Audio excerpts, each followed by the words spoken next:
order. Now the betting. Exclusive order in the market at 10-1. The favourite Play It Safe 5-2. Slightly Dangerous is 7-2 from 3-1. And Merlin's Charm has gone to 6-1 from 5s. Exclusive order, Stratospheric goes at 10s. Time Charter is 12-1 from 10-1. Triple Tipple at 20s. And Dione is 25-1, 33s bar those. And there is Slightly Dangerous in the new colours of Mr. Khalid Abdullah. New to her, that is, because Mr. Abdullah has just bought her. Well, you heard Steve Cauthen say that this filly has done absolutely nothing wrong. You also heard him say that she might be anything, and that's absolutely true. She's by the Derby winner Roberto, out of a Razor Native mare, Where You Lead, who was herself second in the Oaks, and more important, is a daughter of the great Noblesse, the easiest Oaks winner I've ever seen, and one of the best fillies I've ever seen. So that Slightly Dangerous is bred to be anything, and that's how she's run so far.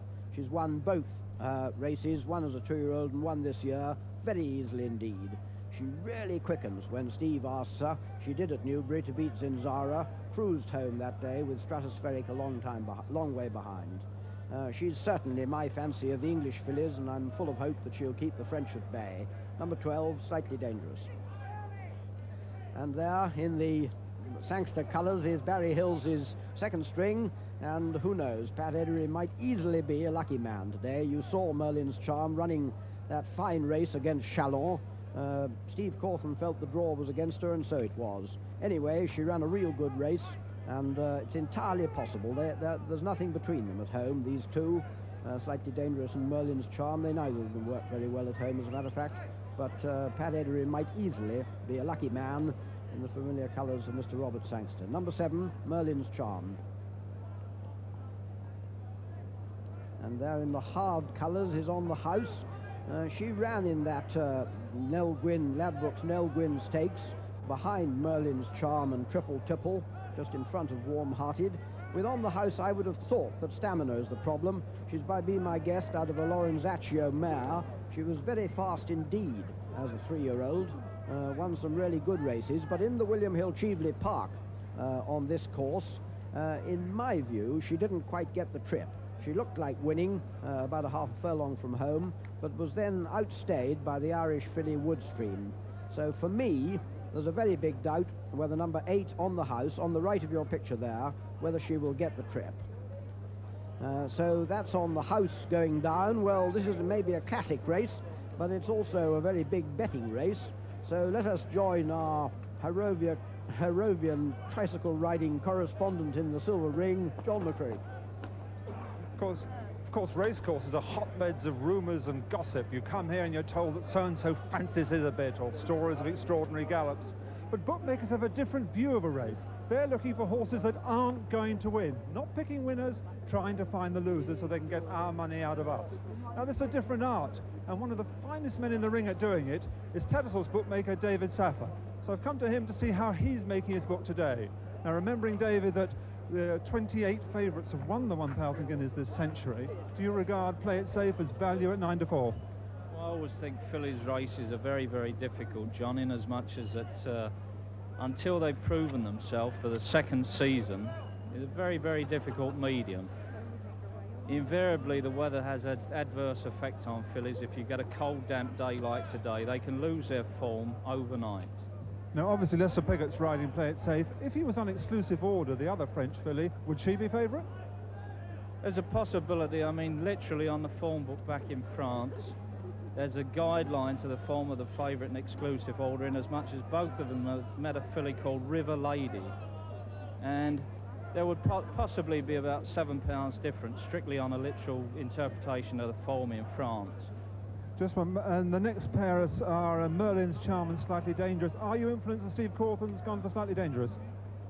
I'm influenced. I think she's a better filly on what I've seen on the racecourse. I think the public get influenced as well. I mean, the jockey's got the choice of the two mounts, and you must take this into consideration. Which is the best price for punters on your board now, do you reckon? For value, not that I lay each way, but if I was an each way backer, I think Time Charter has got very good chance at each way value. Literally on a run at Kempton Park earlier in the season, she's finished something like 7.5 lengths in front of Dreaming Away, etc. And she's got an outstanding each way chance. Thank you very much, Dave. So Dave Saffir going for Dave Charter, time charter each way.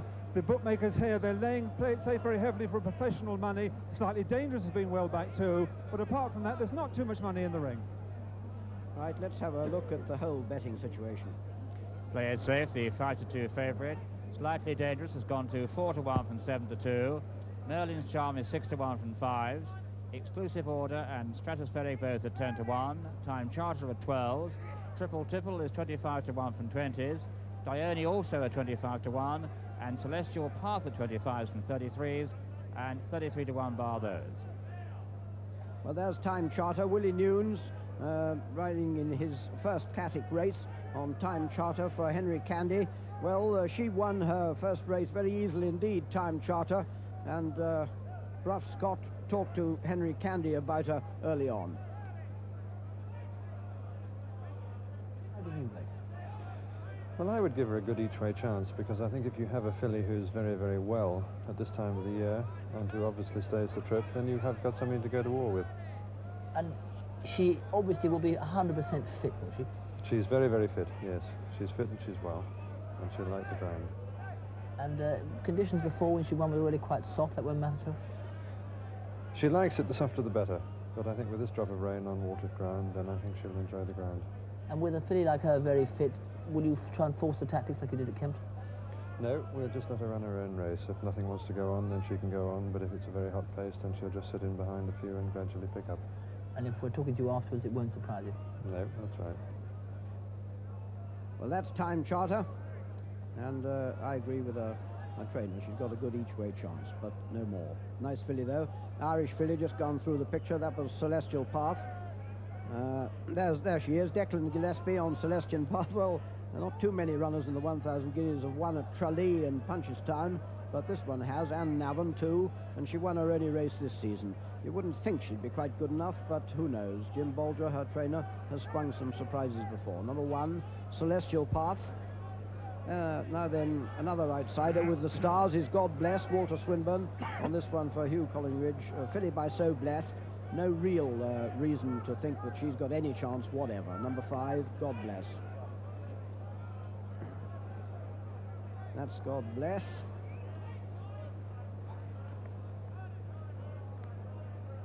And there is PANATELLA, another of the total outsiders, I'm afraid, trained by Vic Sohn, ex-jumping jockey. Well, PANATELLA, a filly by Fire Streak, did win once last year at Folkestone, but she too, it would be a bit of a miracle and a major upset if she gets in the first 3. Number 10, PANATELLA. That was there's an interesting one, Warm-Hearted, Greville Starkey on Warm-Hearted. Now this is a filly by Steelheart who was unbeaten in 5 races last year.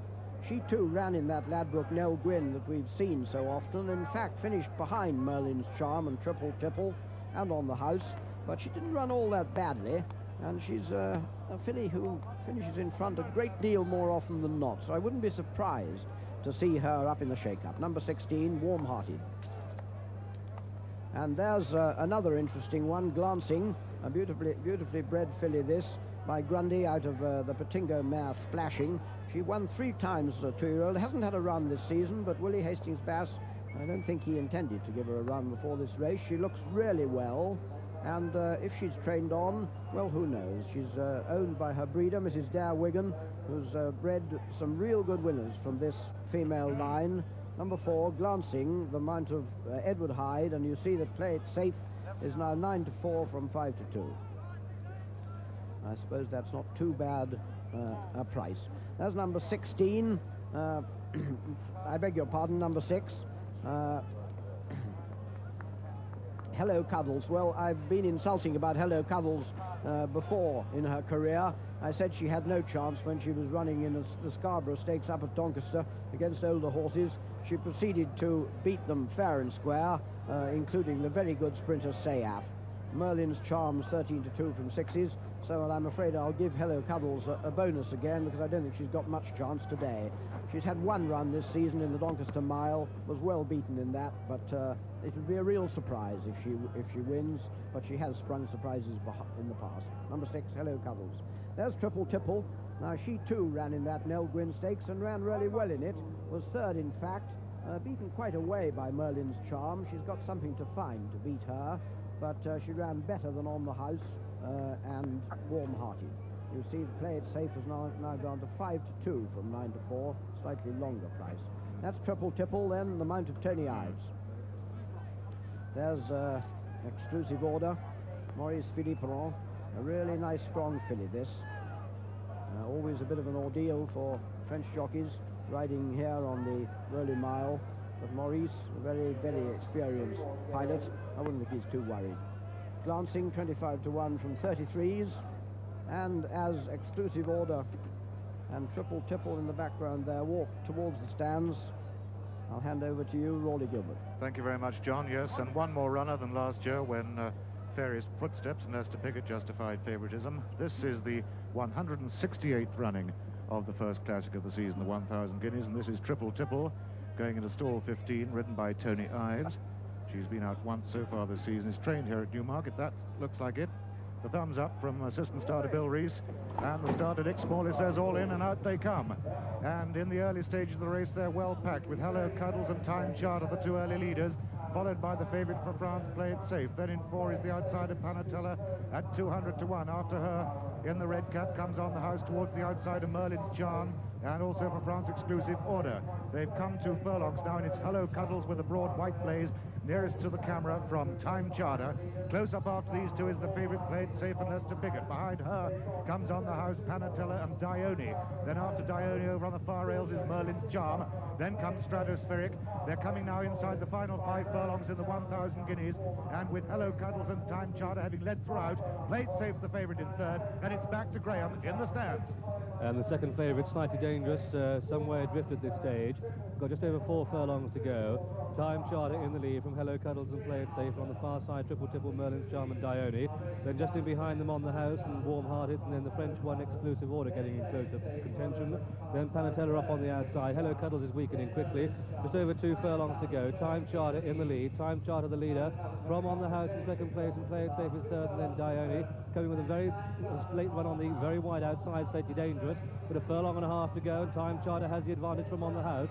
Time Charter On the House, and just over a furlong from home, it's On the House now that strikes the front. On the House in the lead from Time Charter. Then comes Dione, Play It Safe, the favourite, under pressure and peaks at this stage. Inside the final furlong, On the House has the advantage from Time Charter. Dione staying on 3rd, Play It Safe is 4. Then comes Stratospheric and 5, they're coming up towards the line. On the House is going to win the 1,000 guineas at the line. On the House is the winner. Time Charter in 2nd, Dione is 3rd. In a photo with Play It Safe, then Slightly Dangerous and Stratospheric. Then came Celestial Path and the exclusive order of Merlin's Charm, and the back markers include God Bless, Panatella, but the last one to pass the post was Hello Cuddles, and so the result of this, the 1,000 guineas, is a win for number 8 On the House, owned by Sir Philip Oppenheimer, trained here at Newmarket by Harry Ragg, ridden by John Reid, and bred by Sir Philip Oppenheimer in France. Second was number 14, Time Charter, owned by Mr. Robert Barnett, trained at Wantage by Henry Candy and ridden by Billy Newnes. And officially it's a photograph for 3rd place, a photograph between number 2 Dione, the grey filly finishing under Joe Mercer, and the favourite Play It Safe, who for me has finished 4th, and Lester Piggott has failed in this classic. Plenty more to go though, but it was a very exciting race. However, one of the disappointments for me was Slightly Dangerous. Not disappointing for On the House now. As we can see again, John Oakesy takes us through the replay. Well, so much for the view that On the House wouldn't get the trip. The pace has been set by Time Charter over on the, well, in the middle of your picture there, and just on her left as we look at it is On the House in the halved colours. Then comes Lester Piggott on Play It Safe, with Dione, the grey, over on the inside. The other French filly, exclusive order, already under pressure and dropping back behind her. Now John Reid has made his move. He doesn't have any doubts about On the House's stamina. He asks her to go up the hill, and immediately she overtakes Time Charter, and Dione, running on well over on the far rails, engages in a battle with the favourite Play It Safe for 3rd place. But that's all they've got to worry about. The race is over. On the House has won it. Time Charter runs on really well up the hill. She'll get the 1.5 miles well. Being from the family she comes from, she'll probably get 1.5 miles. She certainly stays well today, but so does On the House. She's won very comfortably. A triumph for John Reid and Harry Ragg, her trainer. On the house first, Time Charter second, Photo for third between Dione and Play It Safe, and then I think it's Stratospheric and Slightly Dangerous, very, very disappointing, coming from an awful long way back. There's the, you see the photo from between the third. It rather looks to me as if Dione has got third place.